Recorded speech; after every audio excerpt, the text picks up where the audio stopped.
Ne croyez pas que le vendredi soir, dans Sans aucun doute, nous ne réglions que des affaires qui vous paraissent insurmontables. Tous les cas nous intéressent. Pour faire une émission, nous essayons de toucher tous les secteurs, qu'ils soient bancaires, voitures, santé, vous le voyez chaque vendredi soir, et même des cas qui sont parfois moins importants, mais ils méritent aussi que l'on s'en occupe. C'est le cas donc de ce monsieur qui va nous rejoindre dans quelques instants. Vous pouvez, comme lui, nous joindre au 0826 107 109, 0826 107 109, adresse de Sans aucun doute, ou bien le net, tf1.fr, rubrique Sans aucun doute, quel que soit votre problème, Sans aucun doute en train de vous aider. Alors Jacques, lui, vous allez voir que son problème est quand même assez important puisque il est au RMI, il a un logement social et le problème c'est que la circulation est telle que les voitures se garent chez lui, mais de telle sorte qu'il ne peut plus ouvrir ses volets, donc il vit dans le noir et il est obligé de monter sur les voitures parfois pour sortir de chez lui, ce qui n'est pas, vous en conviendrez, pratique. Appelons Jacques maintenant sur le plateau. Jacques est RMiste et bénéficie d'un logement social. Seulement voilà, quand les voitures se garent devant chez lui, il est littéralement enfermé dans son appartement et ne peut plus ni rentrer, ni sortir. Bonsoir Jacques, vous avez 54 ans, vous habitez en Gironde et donc vous avez le droit, comme vous êtes au RMI, à un logement social, à loyer modéré. Jusque-là, tout va bien, sauf que dans votre quartier, les voitures se garent devant chez vous. Nous allons voir dans quelques instants les premières photos. De telle sorte que vous ne pouvez pas certains jours ouvrir les volets. Donc vous vivez, c'est une petite pièce, je suppose. C'est une petite pièce parce que c'est pas un T2, c'est un T1, mais il y a deux pièces. Il y a mon salon et ma chambre. Et le volet de ma chambre donne dans la rue, justement. Il y a une petite rue qui est derrière chez moi. Parce que je suis dans un virage en plus, où dans lequel, normalement, par le code de la route, il est strictement interdit de stationner. Les voitures le font quand même. Le font quand même. Et les voitures sont tellement collées l'un ou l'autre près du volet que vous ne pouvez pas ouvrir le volet. Non, mais alors, pas du tout. Pire encore, vous ne pouvez pas sortir de chez vous parfois. Non, ça m'est déjà arrivé à passer par-dessus les voitures. Ou alors, à devenir fou, quoi. Parce que alors, justement, pour mieux comprendre, quelques photos que l'on va commenter ensemble.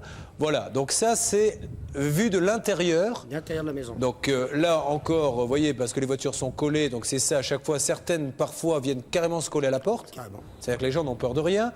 Nous allons voir maintenant une deuxième fois là. Alors, ça, c'est l'exemple type d'un monsieur qui s'est carrément garé au travers de la porte. Donc, imaginons que vous auriez un enfant en bas âge, une poussette, vous ne sortez pas. Ah bah non. On est bien d'accord. On a une troisième photo qui concerne, je crois, donc les volets. Voilà, vous voyez, les voitures montent sur le trottoir, collent au mur, donc quand vous ouvrez le volet, vous butez sur les voitures. Je tape sur la voiture. Donc, quand une voiture se gare, vous avez l'impression qu'elle se gare chez vous, dans la chambre. Ah oui, parce que je l'entends. Ouais. Le diesel, tout ça, je l'entends de toute façon. Et le bruit, ça rend fou comme ça à long terme. Bah oui, parce qu'actuellement, moi, je suis suivi par un médecin parce qu'on a fait un bilan de santé. Et actuellement, j'ai des médicaments que je prends le matin de bonne heure, c'est-à-dire des pilules pour mon cœur parce que j'ai la tension qui monte très vite. Est-ce que vous avez fait des courriers à la municipalité, etc. J'ai écrit à la voirie, j'ai écrit au préfet. Quand j'ai vu que personne ne me répondait, j'ai fait les photocopies de ces deux courriers à qui j'ai envoyé directement au ministre de l'Intérieur. J'ai eu une réponse du ministre comme quoi qu'il avait transmis mon dossier au préfet. Et le préfet m'a envoyé un courrier qui dit comme quoi qu'il a donné l'autorisation à ce que des patrouilles de police passent plusieurs fois par jour. Ah oui, mais ça n'a pas réglé le problème du stationnement. C'est pas ça qui règle le problème. La seule solution aujourd'hui, ça serait de mettre des plots. Des plots. Qu'est-ce que vous attendez, monsieur, de cette émission aujourd'hui? J'attendais qu'en passant par vous, pour qu'on puisse au moins vraiment qu'on m'entende et qu'on pose ces plots. Je demande à la régie de bien vouloir faire le numéro de cette mairie.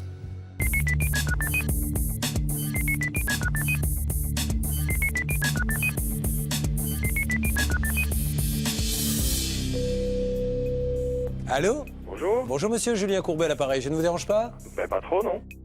Julien Courbet explique le cas de Jacques à l'attaché de presse du cabinet du maire. Il a écrit partout et ça fait Il a un an. demandé à ce qu'on lui mette des potelets.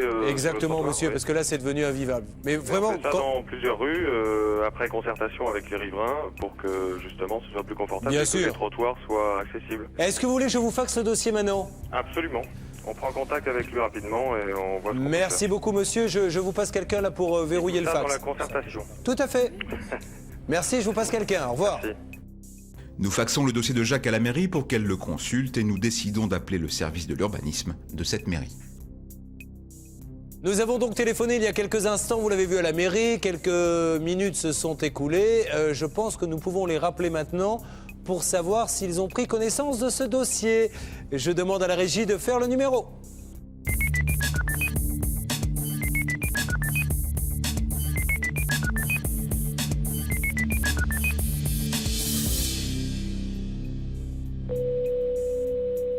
Allô? Oui, bonjour monsieur. Bonjour monsieur, Julien Courbet, sans aucun doute. Oui. Je crois que vous êtes le maire adjoint chargé de l'urbanisme? Oui. Bonjour monsieur, enchanté. Bonjour. Alors, vous avez pu avoir pris connaissance de ce dossier? Oui, mais je le connais bien, oui. Hein, c'est un monsieur, oui, je crois qu'il vous avait écrit il y a 1 an concernant donc son petit problème. Comment peut-on faire pour l'aider, monsieur? Il vient dans un premier temps, comme nous lui avons dit, la seule solution c'est de faire intervenir les forces de police, malheureusement, soit pour dresser des procès-verbaux, soit pour faire effectuer des mises en fourrière. La pose de potelets, comme il le demande, c'est bien sûr impossible dans la mesure où le trottoir n'est pas assez large. La pose de potelets en pleine voie, ça ne se fait pas pour des raisons réglementaires et de sécurité. Par contre, ce qu'il est prévu à moyen terme, pas à court terme, c'est de réaménager l'ensemble de cet espace et de dégager des trottoirs beaucoup plus larges qui permettront à ce moment-là de dégager la porte d'entrée de ce monsieur et, si nécessaire, d'installer des potelets. Moyen terme, c'est combien à peu près?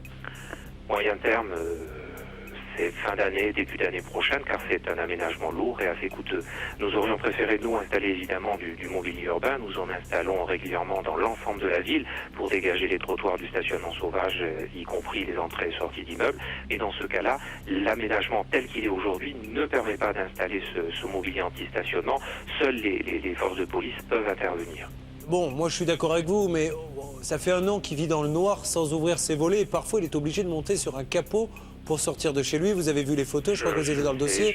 Je connais bien ce dossier-là. Sachez, cher monsieur, que dès que j'ai ce type de courrier, je me déplace dans la ville avec les services techniques et nous posons des milliers. Nous posons 2500 potelets, barrières dans la ville. Tous les ans, on en est à presque 3000 et nous réglons ces problèmes d'incivilité de cette manière-là. Mais le problème là, on est dans un cas très très particulier où les services, l'administration ne désirent pas installer du mobilier en pleine voie, quoi. Lorsque ça a été fait, lorsque ça a entraîné des accidents. C'est les fonctionnaires qui auraient ensuite quelques soucis. Alors, Maître Michel. Est-ce qu'il n'est pas possible, à défaut de potelets, on comprend bien le problème technique, de mettre, parce que ça peut se mettre sur la voirie elle-même, des objets en caoutchouc, vous savez, qui sont en caoutchouc rigide, oui, qui permettent de limiter le stationnement quand même? Donc, je comprends tout à fait le souci de ce monsieur. Je pense que la seule solution, c'est l'aménagement du trottoir. Alors écoutez, pour arranger les choses, ce que je peux répondre, c'est qu'on va installer ces balisettes en plastique. Je pense que pendant quelques semaines au moins, ça réglera le problème. On les remplacera Ça serait régulièrement. sympa, monsieur, merci. Non, c'est pas. Le problème, c'est qu'être sympa avec parfois des centaines de personnes dans la vie, c'est aussi très coûteux. Et donc, je comprends le souci de ce monsieur. On va le régler comme ça, mais seul un aménagement lourd pourra permettre de le régler définitivement. Et vous nous dites fin d'année, c'est-à-dire fin d'année... Fin de cette année 2004. Fin d'année 2004. Au grand maximum début 2005. Mais d'accord. J'espère qu'on arrivera à trouver le financement. J'ai bien entendu le souci de ce monsieur. Nous allons l'aider. On en reste sur les plots provisoires en attendant le grand chantier. Absolument. Merci monsieur. Au revoir. Bonne journée.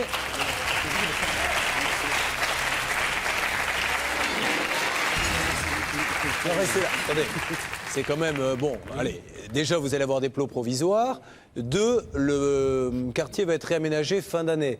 Ça vaut le coup de serrer un petit peu les dents. De toute façon, il n'y a pas d'autre solution aujourd'hui. Allez, monsieur, dès qu'il y a les plots, vous nous donnez un petit coup de fil pour nous dire si ça marchait. Il n'y a pas de problème, ça vous serait mis au courant de toute façon. Allez, et on vous suit, on vous aide, ne vous inquiétez pas. Je vous remercie énormément. Au revoir. Merci.